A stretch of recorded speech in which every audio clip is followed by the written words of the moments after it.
Hello everyone, and welcome back to Let's Play Dungeon Crawl Stone Soup. I believe when we left off we were delving down through the lair with Sir Try Once More, our gargoyle fighter of Ashen'Zari, I believe at the moment. Yes. We have a lot of cursed stuff. That's usually a good sign that you're worshipping Ashen'Zari. Let's identify these granite rings. Rings of sustenance. Okay. That's kind of cool. It's nice to have a ring of sustenance on hand for when you're walking back and forth between your stash and the rest of the dungeon. Just helps save you a little bit of that hunger clock. Go ahead and put that on here. I know I said I was mostly going to do stashing off camera, but then I realized I hadn't talked about stashes much yet in these videos. So, okay, good. Heal wounds. So when I make a stash, I always have it next to the staircase on the second level of the lair that is nearest to the entrance to the lair. So that after I'm done with the lair and all the branches inside, it's faster for me to get to from the rest of the dungeon.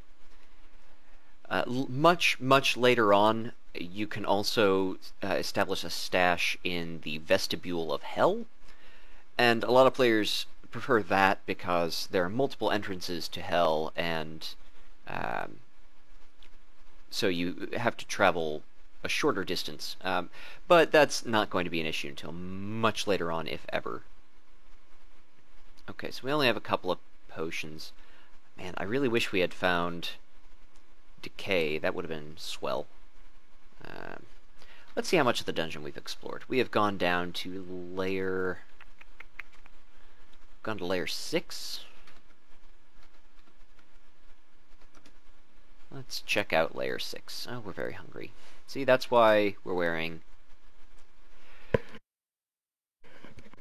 pardon me. That's why we're wearing a ring of sustenance, so that while we're waltzing down to the layer lower levels, we don't get hungry quite as rapidly. Yes, of course, that corpse is not very good anymore. Let's go ahead and put on...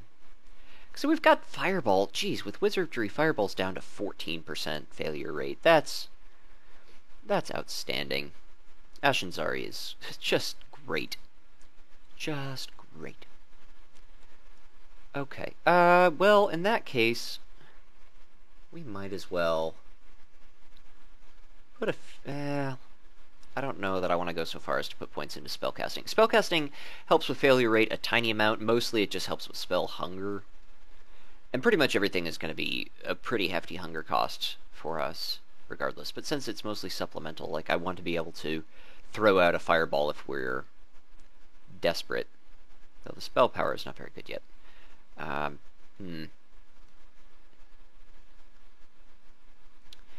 I kind of like keeping dodging on for now. You know what? Let's just turn off all the magic skills until we get our maces and flails up to a natural level 20. So that if we decide to uncurse this mace, we still have the minimum delay for this weapon. Ooh, we can now scry through walls. I think that's... Yeah, that's an Invocations ability. Uses a little bit of piety, makes us a little bit hungrier, but we can see what... we can see what's on the other side of walls, which can be really helpful sometimes, especially in the vault areas of any particular level, the predetermined or semi-predetermined level endings, or special treasure rooms. We're just going to continue identifying potions. Okay. So that we can see, you know, what we're about to run our face into. What kind of monsters are going to be lurking. Ooh. Nergal. See, like that. Nergal is really tough. Gosh. Yeah, she's tough. A withered sorceress, exceptionally cruel even by orc standards. The living fear her, the dead obey her every command. She has a soft spot for the latter. She looks dangerous, but don't let that fool you. She is more than just dangerous, because she summons a whole bunch of spectral orcs and hastes them all up, and then drains you from behind them.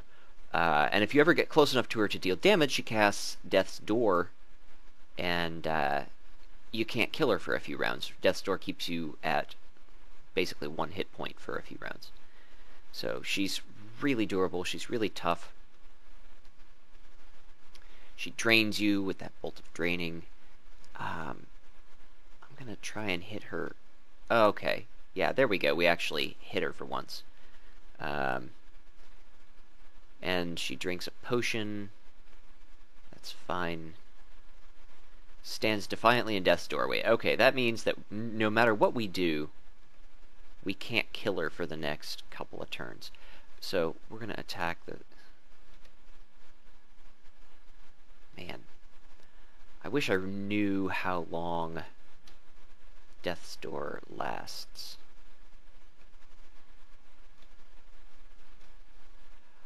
I think this is a little bit easier for us. The Spectral Orcs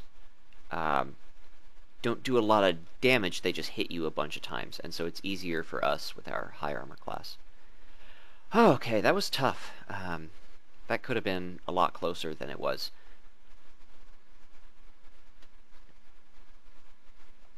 Okay.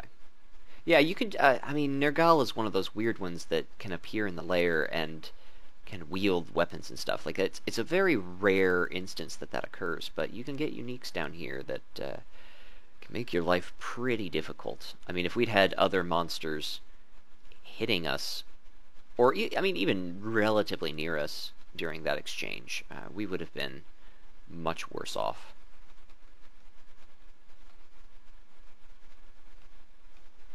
Like one of these slugs could just, beat us up while we're dealing with Nergal standing there in Death's Doorway.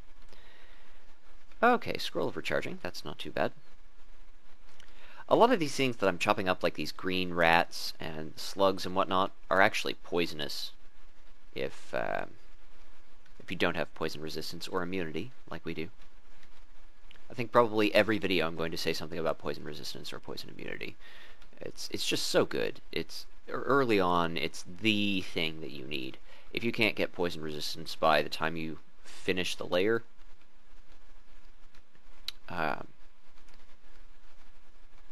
you're in a tough spot, and you might not even be able to finish the layer. I feel fairly confident in taking on one yak at a time. 5-headed hydras, likewise, are not a problem, particularly since our Great Mace of Freezing slows them. So I keep finding these battle axes, and that's something we can do much, much later. When we max out Piety with a Shinzari, she will switch. The max rank Piety ability consumes a whole bunch of Piety, but it lets you switch experience from one skill to another for, I think, a cost of about 20% of the skill. So it's not without cost. You can't just do it willy-nilly. But it means you can completely restyle your character in the late game, which is awesome. Like, if we wanted to become a spellcaster, like a full spellcaster, and just pour all of our points from armor into spellcasting, we could do that. Ashen Zari is powerful. Although I don't know that you can transfer it into spellcasting or fighting. I think that is the one restriction on the skill transfer. Because those affect mana and health in subtle but important ways, and I think they don't want you accidentally killing yourself or leaving yourself stranded by removing a whole bunch of your hit points or mana points if you transfer skills with that. I don't know why they did it that way, or maybe it's too powerful when you transfer points to it. Regardless, we could transfer a whole bunch of points into, say, fire magic, and suddenly be able to cast Firestorm out of nowhere. Maybe not something quite that dramatic, because you do, I mean, there is that tax on the skill points. But, you know, it keeps the game fun. Ooh, an oppressive heat. So Volcano is somewhere on this level. We do have resist fire, we have one pip of that from our ring. Do we have another source? No, we have a couple potions of resistance.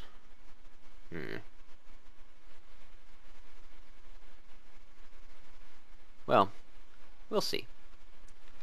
If we happen to find the entrance to the volcano. I don't think this is... Well, we don't have a scroll of magic mapping, so that's more or less irrelevant. A cursed +0 pair of gloves. That's... if you're noticing that I can see what things are in the message log even before I pick them up, that's one of Ashnzari's perks, is the more cursed items you wear, and the higher your piety gets with her, the more things she passively identifies for you. Which is super useful. It saves you a bunch of time just wandering around. You don't have to try everything on. It saves you a bunch of curiosity. Curiosity is deadly in this game. The game will not infrequently leave juicy treasures in the middle of a giant open room, and so you run in to get the treasure, and you are swarmed by, say, blink frogs. It's not above doing that to you. But then again, that's just one of those things where if you had planned ahead, you would have been fine. Fire Drake, huh? Fire Drakes aren't particularly dangerous to us, especially since we have a little bit of fire resistance. But, they can set our scrolls on fire, and that's very annoying. So let's try and pull him a little closer to us. I'm not as worried about this Komodo dragon, nor am I really about the Fire Drake once we're in range. I believe we have found the volcano. Oh, no, that's actually the slime pits. Never mind. Well, good to know. Slime pits are a pretty tough branch. Unless you're wearing basically all artifacts. Because there's so many things that can corrode your equipment down there. Oh, there's the volcano. Alright. Well, we could probably still get there. Oh, wow. My. That's a lot of critters. 7-headed Hydra, Wyvern, Hellhound, Wyvern, Manticore. Oh dear. Well, we have some staircases. We have some plants. We're just going to take this slow. The Wyverns are going to get some hits in on us. But I think that's okay. Because we can pull them upstairs. I'm not really scared by Wyverns. I was a little scared by that Hydra. And the Hellhound is not too bad, but again, fire burns scrolls, and that's no fun. Well, that was exciting. We may not make it to that volcano. I'm not entirely sure that I want to at this point. I probably will, because I do tend to be greedy with this game. I think that if you... well, partly it's because I've experienced most of these things that I'm trying, that I say are risky, but I'm going to go for anyway. I've at least done them before. And so I have some expectation of what will be inside. We're just going to drop a bunch of these scrolls, because there's very little chance, even with a little bit of fire resistance, I don't think that's going to survive the volcano. I wish that we were level 14. That would be awesome, because then we could just permanently fly over all of this stuff. Like at some point, this volcano is going to erupt, and we are going to be sad. A flying skull, yikes. Okay. Well, what is in here? Anything? Oh, wow. There's treasure, usually in volcanoes. Though I have not found really any of it yet. There's a monster. See, Ashnzari is just, she's coming through for us. Air gets thick with the scent of sulfur. See, I don't think that there's anything particularly useful down here. Like, there might have been some treasure there, but I kind of doubt it. And we might have had to fly to get there anyway. So I'm not too worried if we miss out on that stuff. Ashinzari also protects you from curses that you don't plan for, which is really neat. Such as mummies, death curses. Ooh, we made it, and wow, this is quite the treasure trove here. Another wand of teleportation, that's somewhat exciting, I suppose. What do we have? A battle axe of flaming, a Lajatang of flaming, and a broad axe of flaming. I'm going to go ahead and grab all of these things, not because we're actually necessarily planning on using them, but because once we leave this place, we can never come back.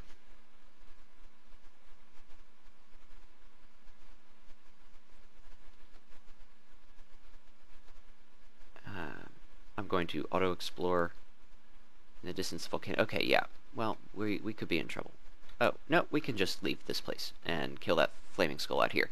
That message that I freaked out at was that the volcano was erupting. Let's see.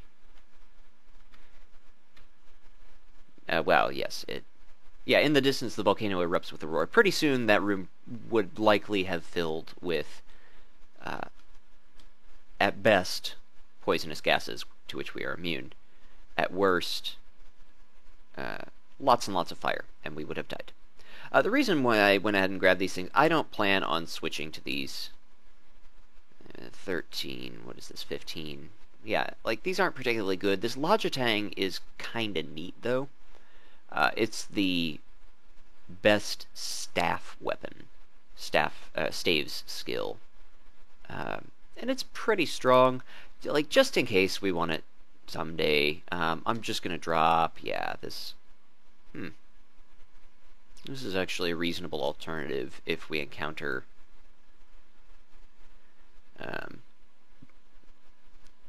some fire enemies. In fact, I may. Yeah, I'm gonna go. Oh, well, that's cursed, of course. I think I may go ahead and switch to this ring mail of fire resistance, because this is decreasing our accuracy, the cursed ring mail that we're wearing. It's decreasing our accuracy, it's giving us drain resistance, but I would really rather have resist fire than resist negative energy. I just think it's more relevant on these levels of the dungeon. So I'm going to decurse that. And that's it, I think. And put that on. How many of these do I have? I believe, I'm not positive, but I believe that you find more remove curse scrolls, like the dungeon creation algorithm more frequently gives you scrolls of remove curse when you are following Ashinzari. I don't know if that's true or not. It might just be my imagination. It might be that you have to remove fewer curses with Ashinzari because she protects you from unintended curses. Oh, this is a really dangerous situation that I've gotten myself into. I'm going to try and back off. There are just too many blink frogs. Plus there's an elephant. And I had no real easy escape from that position. See, here I can stair dance up. This elephant is coming at me from the front. I'm going to pull that blink frog up with me and deal with it. Ah, we have reached level 14. This is another reason why gargoyles are just absurd.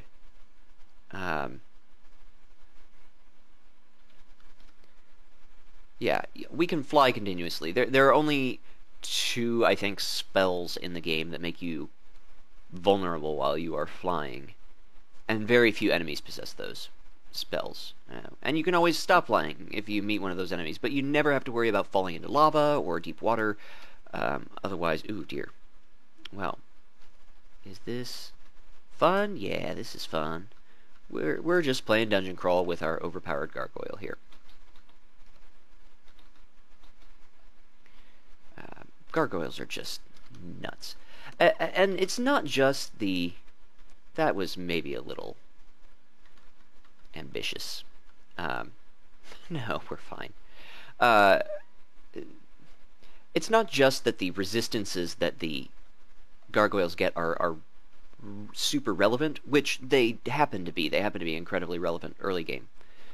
Uh, but it's that you never have to spend equipment slots on those resistances. I never have to worry about saving a ring of poison resistance, ever. And it's just, that's inventory space that it frees up, that's equipment space that it frees up for other... Okay, Maces and Flails is base at 18. That's good. I think that's enough for anything except for the Great Mace. Yeah, see, I'm kind of excited that we have all this fire resistance now. Like, we're encountering a decent number of fire drakes. We do have we have to remember that we have a penalty to cold, a vulnerability to cold. We have to be able to... I think it's this one. Yeah. Our resist cold ring that keeps us from casting spells. Even a regular resist cold ring would be better than that. So we'll keep an eye out for one of those. Please don't burn my scrolls. I mean you no harm. Except I do mean you harm. Five-headed Hydra. Let's back up. I've been breaking the rule of Dungeon Crawl a lot. The rule being, don't walk towards your enemies. Partly because I'm a melee class, and so you sometimes if you haven't obtained a reliable ranged attack, you do have to walk towards enemies. I just should have obtained a reliable ranged attack by now, which I haven't really. If you ever walk towards an enemy and die and crawl, it's your fault. You can't blame anyone but yourself, because at best you didn't plan for something that you should have planned for. I don't need a potion of blood. We'll grab that permafood though, and I think I might traipse back up to my stash.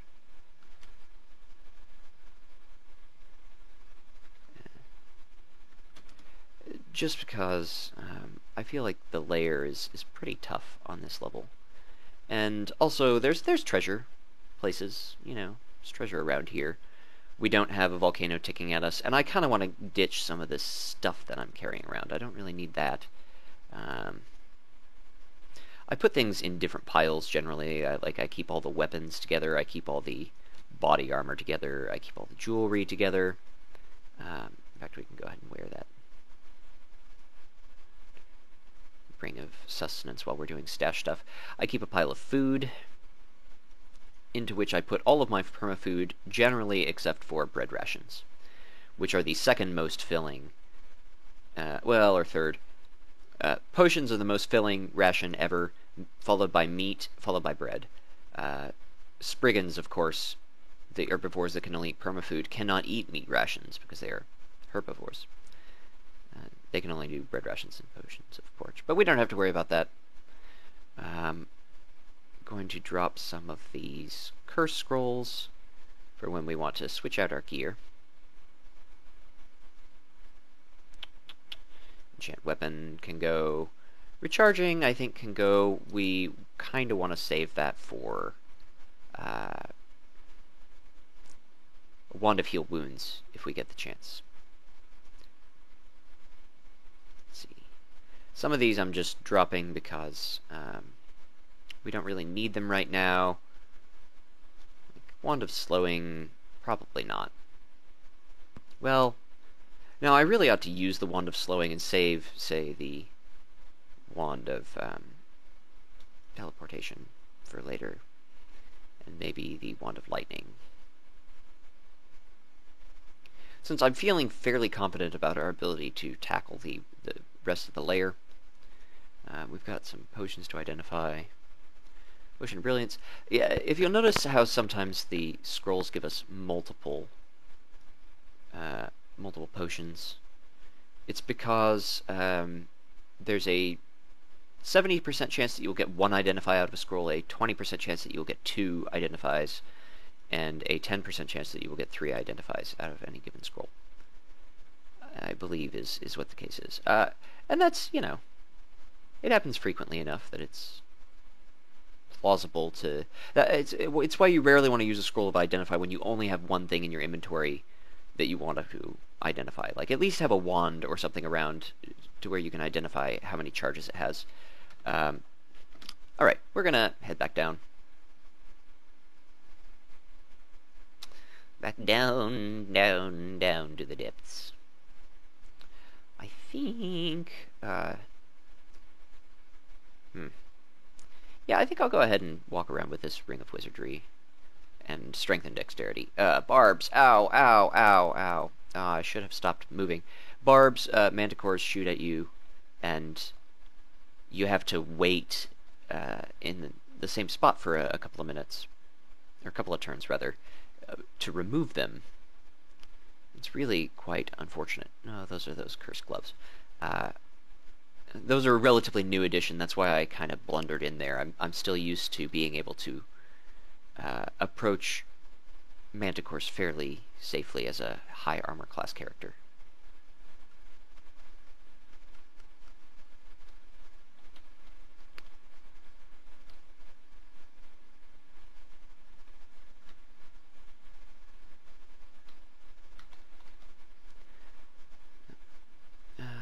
Oh yes, a box of beasts. We might as well grab a box of beasts. Our evocation skill is a boosted 11. I think it's about 10, naturally. Yeah, it's worth using the box of beasts from time to time. Not as a panic button, but as, you know, a way to make an otherwise tricky fight slightly easier. Like some elephants, for example. Yeah, like this fight. We'll go ahead and try this out. Open the lid, but nothing happens. Aha! We have a Warg Adder Jackal Chimera. A grotesque parody of nature, this fantastical creature consists of 3 individual beasts combined into one. Body and head of a warg, head of an adder, head of a jackal. So not super strong. Wargs are kind of cool. But, you know, like, it's keeping that elephant kind of off our backs. A little bit. Yeah, you know, that's fine. Like, we probably would have been okay in that fight anyway. But, you know, it was even more okay with our Warg Adder Jackal. It disappears in a puff of smoke. Okay, so it's not a permanent ally. I'm feeling gutsy. Oh, hi, 7-headed Hydra. Cool. Ironically, as a melee character, you want to use the tab key less frequently,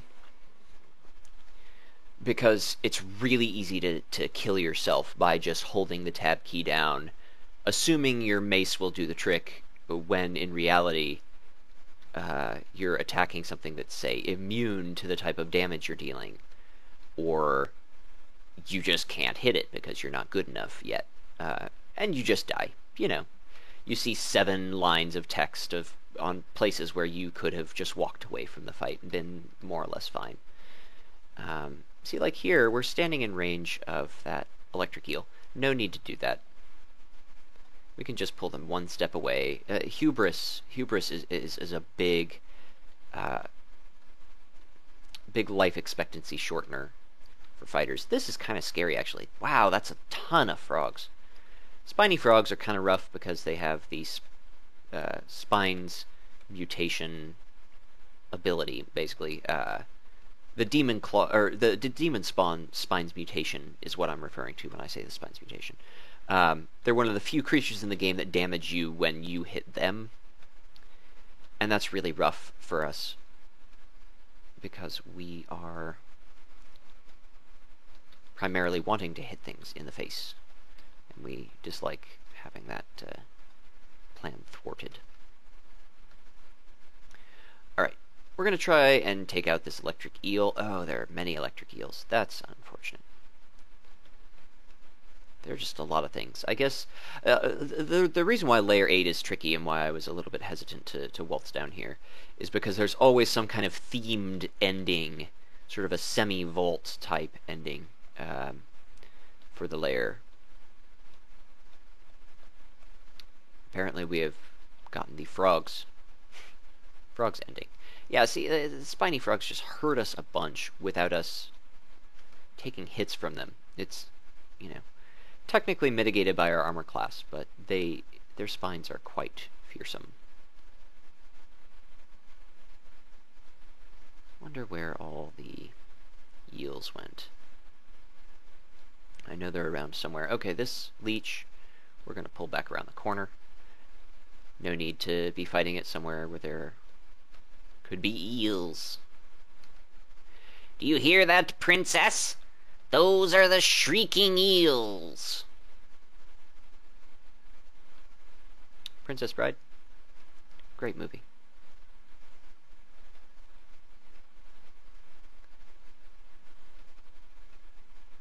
See, we can just walk over deep water like it's not even there. Because we're not walking, we're flying! Most classes suffer speed penalties. Or most races, rather, suffer speed penalties in water. Wow, what we did was really foolish, though. In my greed, I just walked right into the center of this giant lake. I have no idea what's in this lake. I have not seen what all is in this lake. And if electric eels pop up from everywhere, that's a lot of damage even with resist electricity. Damage that we don't need to be taking.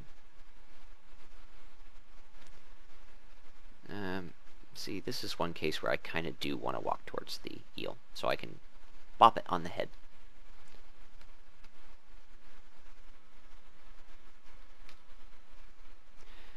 The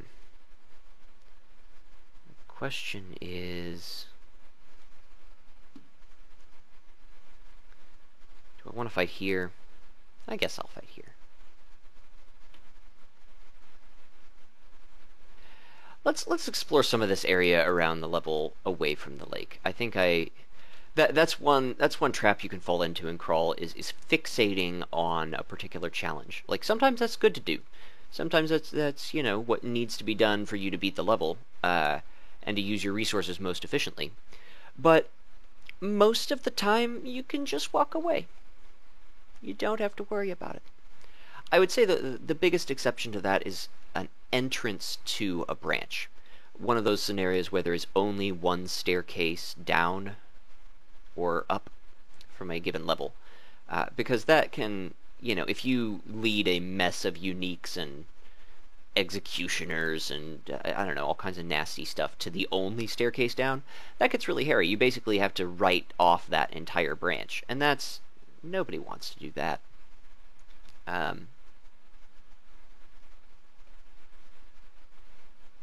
That's the one case where I would say, you know, if you can spend a lot of time on it and find a way to take care of that problem, then I would recommend doing so. Even if you have to expend more resources than you might normally want to use, it's worth doing. Just because having an entire branch closed off to you is very crippling late game.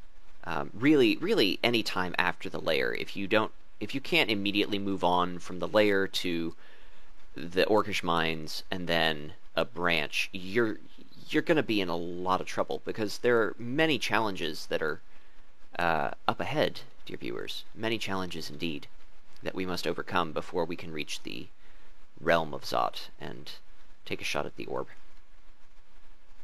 Quartz Drift of Draining, that's not interesting to me. Sometimes the bottom level of the lair has a lot of awesome loot. Sometimes it has practically no loot. I'm getting the feeling that this is one of those latter times. I'm probably not respecting these yaks enough. I'm a little bit impatient right now, and I should not be. I'm gonna go ahead and use this escape hatch. Again, we might have been fine there, but no reason to rush it.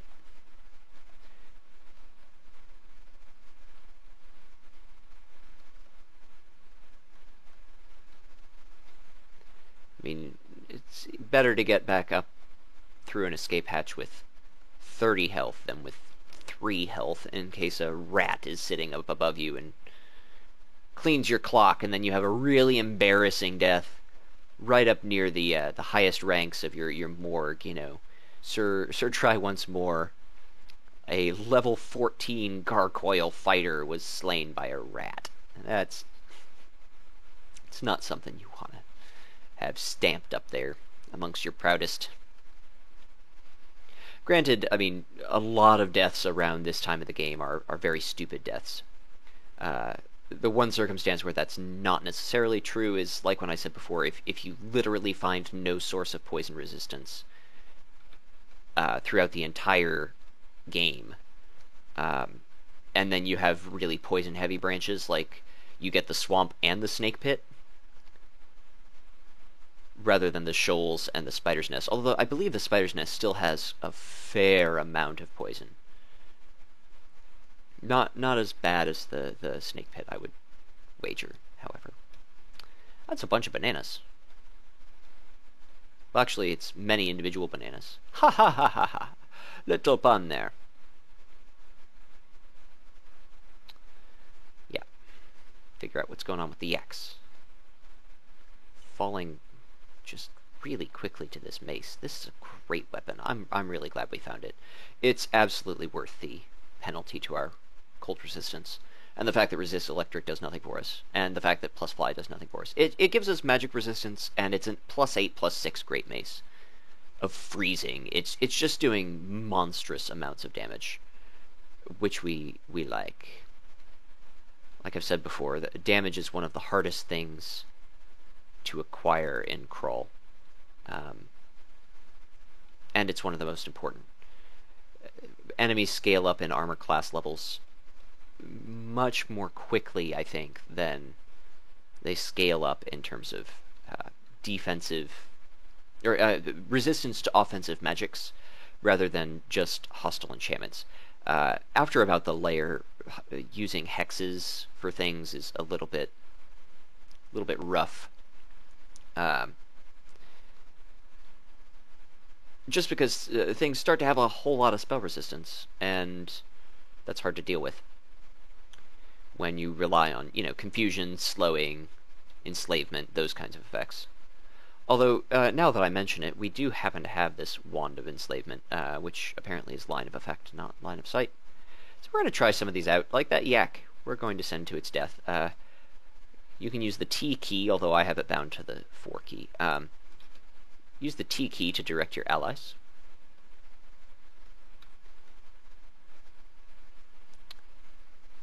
We're going to use some more charges of our wands here. Perhaps I'm being foolhardy trying to do that. See, these are a lot of things. That's more death yaks than I want to deal with. I have been praising our durability and strength thus far. I don't want to eat my words right here by dying a stupid, avoidable death. Ouch. Yeah, I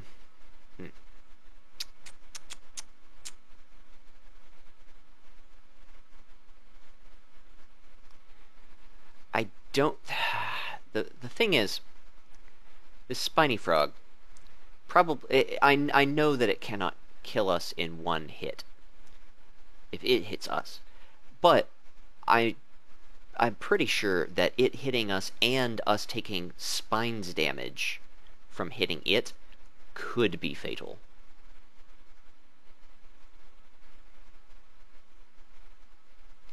So the question is whether to... Man, we do have a lot of potions of curing. I'm just going to do that. Okay. Okay, that I felt much safer with 27 hit points than with 19. Because I'm assuming that it can deal up to about 15 points of damage to me in one hit. And I think spines can do a lot, like 10 or 15 damage maximum from a spiny frog. And I didn't want to... You should always give spiny frogs respect, especially if you're a melee character. But as any character, give them respect. They are tougher than they look. They're not quite on par with blink frogs in terms of adventurer kills, but they're probably reasonably close. Blink frogs, or spiny frogs rather, are one of those things that are a lot scarier. Like, they're scary even with resist poison. They're a lot scarier without it. Because they're poisonous, too, on top of the massive damage that they can dish out while you're trying to hit them. They're not as scary for casters, obviously. Nothing is quite as scary for a caster that is properly leveled and powered up, which can be harder than it seems, harder than it looks, or harder than it sounds. See, I've kind of got myself in a corner. I don't care. These death yaks, one at a time, aren't going to kill me. Wow, we're level 15 already. We're going to keep putting points into intelligence. I guess we have, what, 18, 21, 24, 27. We have 4 more guaranteed points in intelligence after this. So that'll get us up to 18. That's not great, but we may find sources of it elsewhere. We can always wear Ring of Wizardry, and we're probably not going for a Firestorm build anyway. Though Shinzari gives us a little bit of leeway with that, even. And we can always go down to an even lower encumbrance rating of armor, although I don't even know if with our high amount of strength and our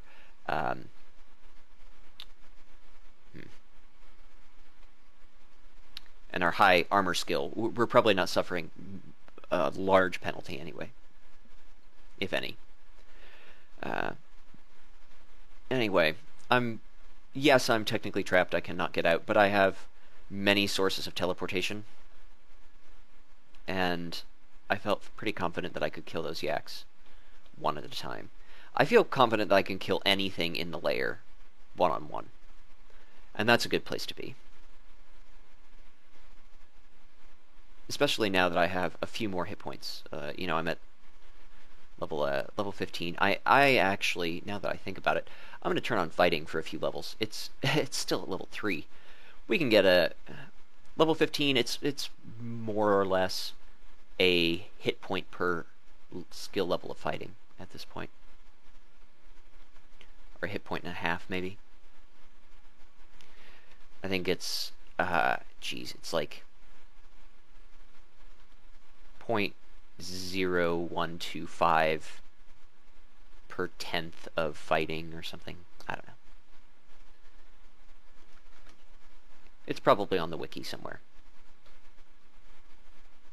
The wiki is great. It has all of the, well, not all, but a lot of the algorithms that power crawl. See, this is kind of scary, but we're okay. We're doing all right. Yeah, so we got, I guess, 1 hit point for that level of fighting.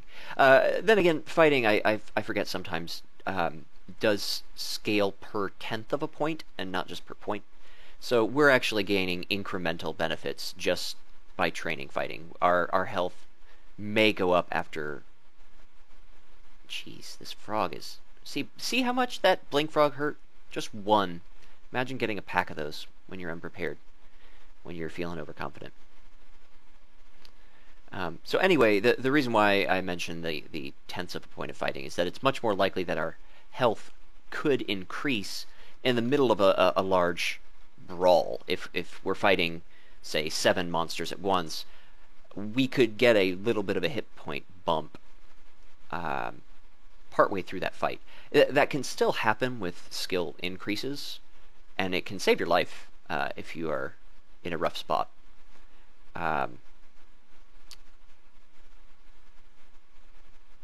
And it's not a big deal, but again, respect the crawl. You got to figure that every single little advantage you can get is worth taking.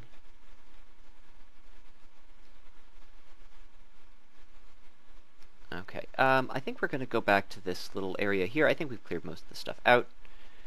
I don't really care about darts. Throwing is a skill that's useful early on and only useful early on. Even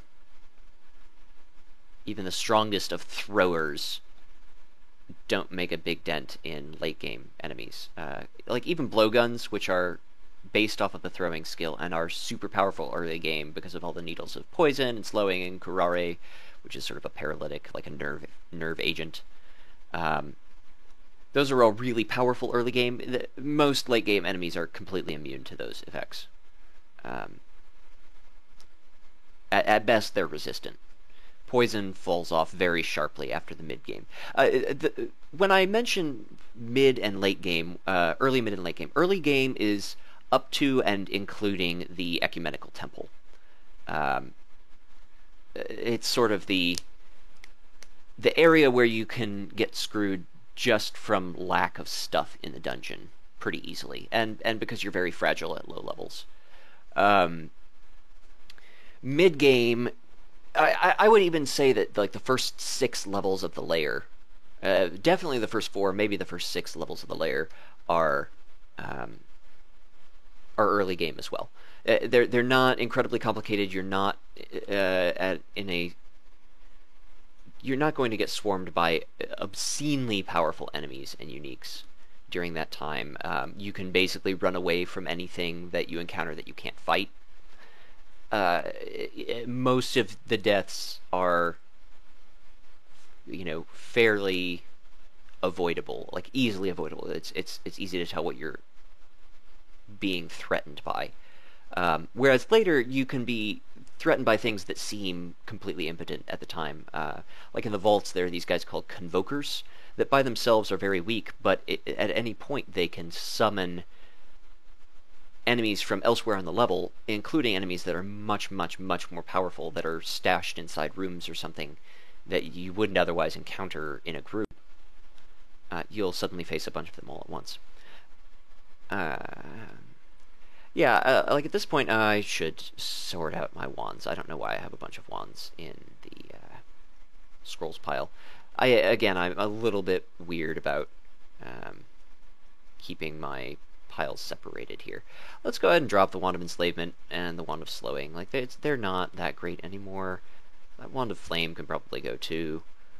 I don't need more than 6 charges on a Wand of Disintegration, so we'll put that back for now.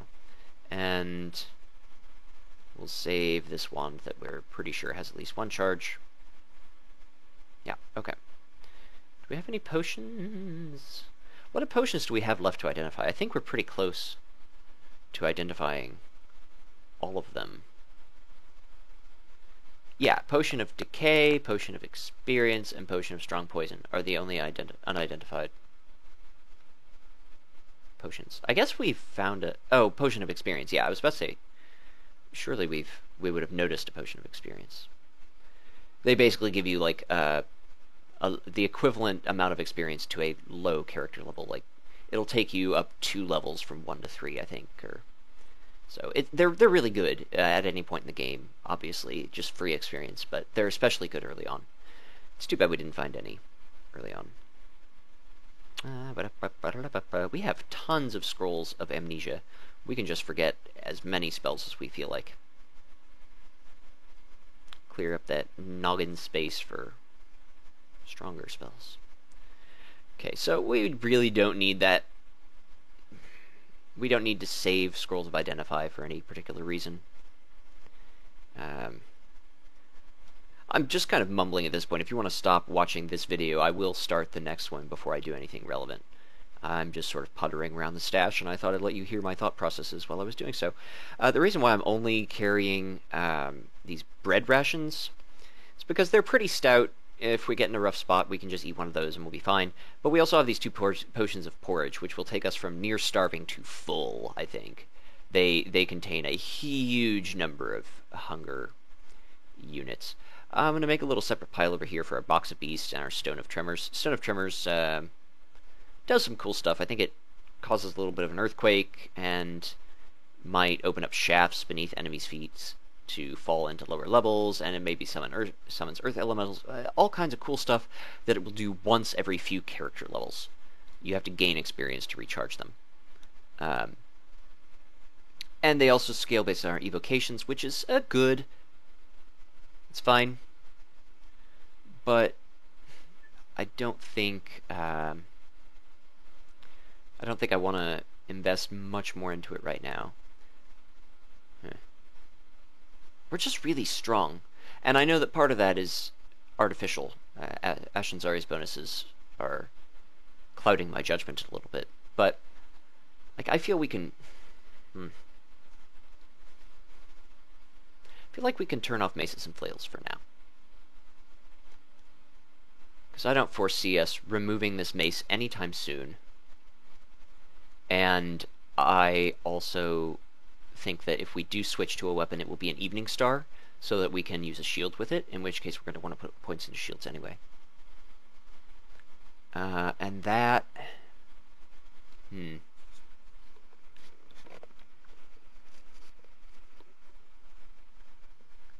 That frees me up to... What spells do we have? See, Bolt of Fire is really good, as is Delayed Fireball. Both of those are really bad. Oh, well, that's because we're not wearing our Ring of Wizardry. What does it look like with our Ring of Wizardry? Okay. Still not great for that. The Fireball is reliably castable. I think I want to go back to training Conjurations and Fire Magic. Do I want to be just a fighter Fire Mage? And then maybe late game, when I'm tired of bashing things in the face, I can funnel experience from Maces and Flails over to one of the other schools if I need to. I don't think that's a terrible idea. I also may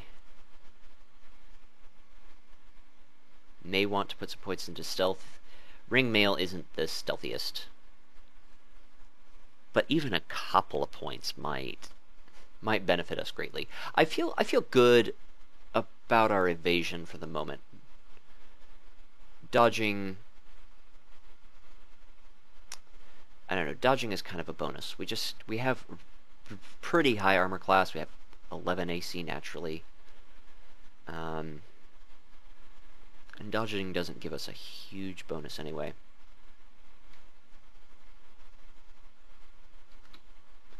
I really don't like training 5 skills at once. It feels like it doesn't impact the game rapidly enough to really be able to tell whether it's worth putting points into that skill, and so you end up having a bunch of skills with sort of mishmashy amounts in them, and like parts of levels and stuff. But it's really no different from just training each of those skills individually one at a time, except for at this point in the game, because early on you want to train one skill at a time for the spike in power that you get relative to the enemies you're facing. Now, we're not going to get anything that's going to spike us up in power quite that far. So I think this is a good setup for now. I may completely change my mind when I begin the next video, because I will have taken a break between then and now. I'm going to drop off some more of these potions, I think. Potion of Agility and Might and stuff. Brilliance I'll keep for emergency fireballs, but I will drop one.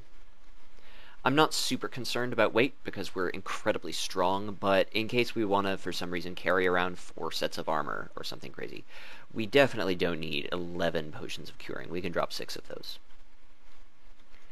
We'll drop, if we only ever need 1 potion of Berserk Rage. If we need 2 potions of Berserk Rage before we can get back to our stash, we're doing something very wrong. I'll ditch the potions of magic. We don't really need those yet. We're not a full caster. I'll get rid of 2 of these potions of resistance. Sometimes it's nice to be able to do that back to back if you're fighting a particularly difficult elemental foe. Potion of flight we don't need. We can fly whenever we want.